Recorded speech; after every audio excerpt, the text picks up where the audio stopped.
বাইরে প্রচণ্ড বৃষ্টি হচ্ছে, শুক্রবার থেকে শুরু হয়েছে বৃষ্টি, আজও এখনও এই মুহূর্ত একদম অঝোরে বৃষ্টি কিন্তু পড়ে যাচ্ছে। আর কাজে কোনো রকম কিন্তু এনার্জি পাচ্ছি না আমরা ঘরের মহিলারা। বাইরে যে সমস্ত মহিলা পুরুষরা এবং বাচ্চারা স্কুল কলেজ কোনো কাজেই কিন্তু তারাও তাদের ঠিকঠাক এনার্জি পাচ্ছে না, কিন্তু কিচ্ছু করার নেই। ঘরের বাইরের কাজ সমস্ত আমাদেরকে কিন্তু সময় মতন করতেই হবে। তাই সকালবেলায় আমি একদম এনার্জি না পেয়ে চলে আসলাম রান্নার কাজে। শুভ সকাল বন্ধুরা, মিঠু সিম্পল লাইফস্টাইলে তোমাদের সবাইকে ওয়েলকাম। আশা করছি তোমরা সবাই বেশ ভালো আছো, আর আমি আছি মোটামুটি ভালোই। এনার্জি না পেয়ে রান্না করতে আসলাম, আর রান্নায় সকালের জলখাবার এখন বানাতে এসেছি। আটা বেশ অনেকটা কিন্তু মেখে নিয়েছিলাম, কিছুটা রেখে দিলাম, আর একটাই আমি রুটি বানাবো সকালে, কারণ সকালের ব্রেকফাস্টটা আজকে কিন্তু একটুখানি ভারীই আছে। তো চলো কি কি করছি সবটাই তোমাদের সাথে শেয়ার করব। 2013 সালের প্রথম দিকে এই বাড়িতে আমরা আসি, তারপর থেকে এখানেই আছি। আর এই বাড়িতে আসার এক সপ্তাহ পর আমার হাজব্যান্ডের ছুটি শেষ হয়ে যায়, তাকে যেতেই হবে ডিউটি, কিছু করার নেই। আর আমাকেও থাকতেই হবে এই বাড়িতে। আর এই প্রথম একা বাড়িতে একা থাকবো। আর এতদিন যে বাড়িতে ভাড়া ছিলাম সে বাড়িতে বাড়িওয়ালা ছিল, অন্যান্য ভাড়াটেরা থাকতো, তাতে কিন্তু কোনো অসুবিধা হতো না আমার। দেখো আজকে কিন্তু সেই কাবলি চানা আছে না, সেটা বানিয়েছি। একটা ডিম সেদ্ধ নিয়েছি আর নেশপাতি খেতে ভীষণ ভালোবাসি। যাই হোক, মা এসে আমার সাথে থাকতো একা বাড়িতে। ভীষণ ভয় পেতাম তখন, প্রথম নতুন পরিবেশে, কাউকে এখানে চিনি না, কেমন লাগবে কি হবে। বন্ধুরা দেখো, তারপরে কিন্তু আমি এসেছি মেয়ের রুমটাকে একটু পরিষ্কার করতে। তখন মা বেশ টানা কিন্তু আমার সাথে থাকতো, মাঝে সাঝে বাড়ি যেত, আর বেশিটা সময় আমার কাছে আমি রাখতাম, ভয় পেতাম বলে। যাই হোক, সময়ের সাথে সাথে সেটা আমি আস্তে আস্তে শিখে গেলাম একা থাকতে। আর আমি লোকের সাথে মিশতে, কথা বলতে ভীষণই ভালোবাসি, আর সেই কারণে খুব একটা অসুবিধা আমার হয়নি। প্রথম যখন এই বাড়িতে আসি তখন এই বাড়িটা একতলা বাড়ি বানিয়েই চলে আসি। খুব উটোপাটায় বানিয়েছে, সে বুঝতেই পারছো। দোতলা বানানো সম্ভব না, আর সময়ও ছিল না আমাদের হাতে। আর আমি কখনো একতলা বাড়িতে থাকিনি। আমার বাপের বাড়ি, মানে আমার বাবা যে বাড়িটা বানিয়েছে সেই বাড়িটা কিন্তু দোতলা ছিল, এবং যখন আমি অনেক ছোট তখনই ওই বাড়ি দোতলা ছিল। আর দোতলা বাড়িতে থাকলে দেখবে গরমটা কম লাগে, মানে নিচতলাতে থাকলে পরে। আর ভাড়া বাড়িতে যে কবছর ছিলাম তাদেরও দোতলা ছিল, নিচতলায় ছিলাম, গরম আমার লাগতো না। এবার নিজে যখন বাড়ি বানিয়ে আসলাম, একতলা বাড়ি আর নতুন বাড়ি, দেখবে নতুন বাড়িতে ভীষণ গরম হয়।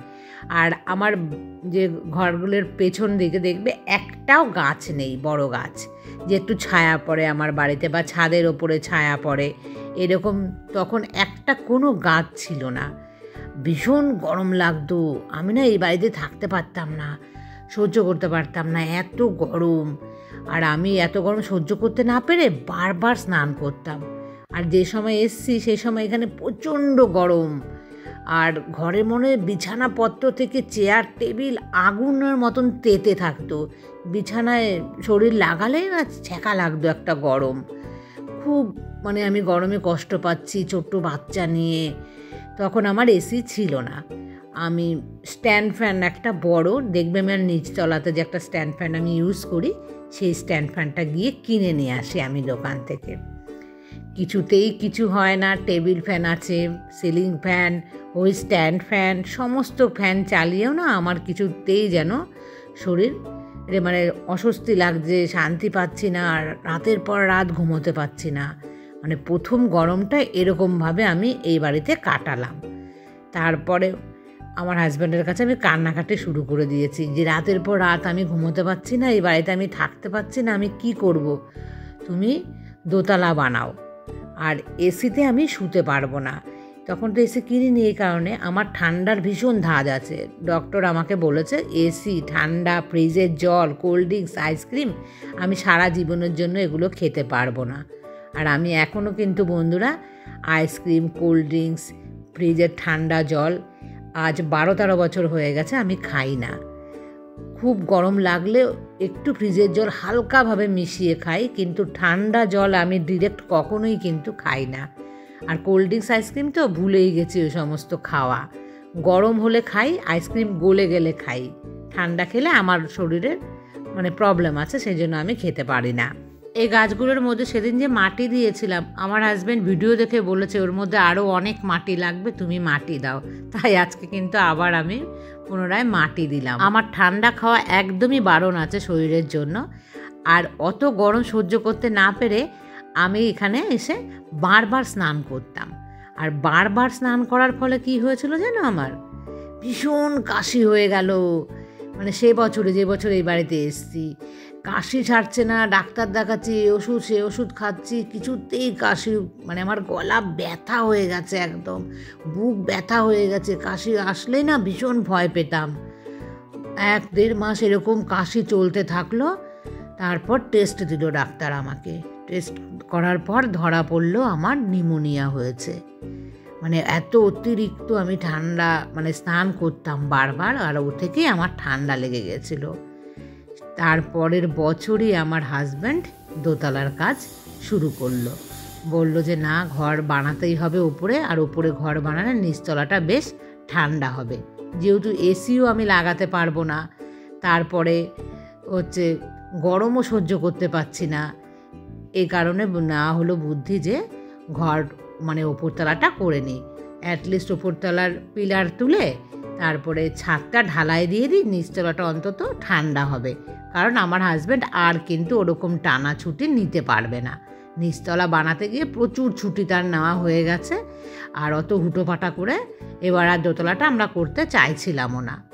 যাই হোক, প্রথমে কিন্তু পিলার তুলে আমার ওপরটা ছাদটা ঢালাই দেওয়া হয়। তার মানে যতবার ছুটিতে আসবে সেই হিসেবেই ঘরটা করা হবে। তো এইভাবেই কিন্তু আমার ঘরটা আরও ধরো 1-1.5 বছর লেগে গেল ওপরতলাটা করতে। কারণ ছুটি এক্সট্রা করে নেয়নি আমার হাজব্যান্ড, খুব কমই 2-1 বার হয়তো নিয়েছে, দিন 10 কি 15 ছুটি, আর বাদ বাকিটা কিন্তু ওইভাবেই ছুটি নিয়ে ওপরতলাটা আস্তে আস্তে আমরা কমপ্লিট করি। স্নান পুজো দিয়ে ফেলেছি বন্ধুরা, তারপরে এসে একটু জানলা খুলে দেখছি প্রচুর বৃষ্টি পড়ছে। ক্যামেরা আমি ঠিক বন্দি করতে পারিনি, তবুও আমি তোমাদেরকে একটু দেখাচ্ছি। আর এই দেখো পেঁপে গাছ, আমার পেঁপে গাছে কিন্তু বেশ পেঁপে হয়েছে, একটা পেঁপেও পারতে পারছি না, এত উঁচু। আজ লাঞ্চে আমি কি বানাবো সেটা ছোট্ট করে তোমাদের সাথে শেয়ার করব। বুঝতেই পেরে গেছো কি রান্না করব আজকে। এত বর্ষাতে সবাই খিচুড়ি খাচ্ছে, আমি কিন্তু একদিনও খিচুড়ি বানাইনি। তো ভাবলাম যে অল্প করে খিচুড়ি বানাই। আর সব সময় চালের থেকে ডাল বেশি দিলে না বেশি টেস্ট লাগে। মুগ ডালটা ভেজে নিয়েছি হালকাভাবে, আর সেই ডালটাকে কিন্তু ভালোভাবে আমি ধুয়ে নেব। সব সময় ডাল ভাজার পর ধুবে, তাহলে ডালের ভেতরে যে নোংরাটা থাকে খুব ভালোভাবে কিন্তু বেরিয়ে যায়। আর ডাল তো আগে ধুয়ে ভাজা যায় না। আর কড়াইয়ের মধ্যে বানাবো আজকে কিন্তু আমি খিচুড়ি। কড়াইতে খিচুড়ি বানালে না আমার বেশ সুবিধে হয়, খোলামেলা বেশ সুন্দরভাবে দেখতে পাই আমি। আর অল্প খিচুড়ি তো, তাই কড়াইতেই বানাচ্ছি।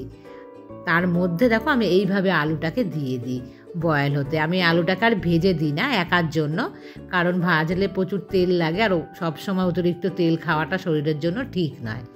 চাল দিয়ে দিলাম, যখন ডালটা বেশ একটু ফুটে আসলো, মানে নরম হয়ে আসলো, আর বেশ কয়েকটা কাঁচা লঙ্কা আমি পরে দিলাম।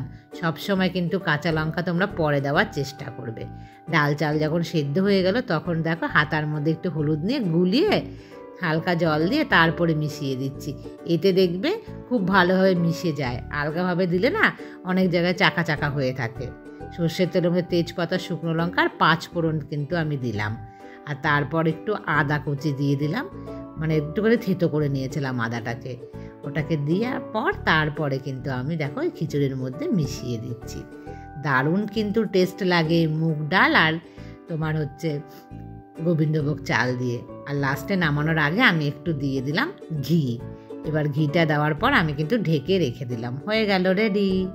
আর আজকে কি খাবো এর সাথে, দেখো সেই তেলাপিয়া মাছ অনেকটা আনা হয়েছিল জানো তো বন্ধুরা। এই পরে নিয়েছিলাম অবশ্যই তেলাপিয়া মাছটা বাড়ি থেকে। আর মাছ ভাজা আর খিচুড়ি, দারুণ কিন্তু গরম গরম। আর একটু নরম নরম খিচুড়ি খেতেই ভীষণ ভালোবাসি। তো বন্ধুরা, তোমরাও নিশ্চয়ই এই বর্ষাতে অনেকেই খিচুড়ি বানিয়ে খাচ্ছ। এই ডাইনিং টেবিলটা আর ওপরের বেডরুমে যে খাটটা, সেন্টার টেবিলটা, এগুলো দেখো, এগুলো কিন্তু নিচে আমি সমস্ত ইউজ করতাম। আর কি কি জিনিস পরে বানিয়েছি আর এরপর কি কি জিনিস আমার সাথে ঘটলো সে সমস্তটাই নিয়ে কিন্তু আমি নেক্সট ব্লগে তোমাদের সামনে আসছি।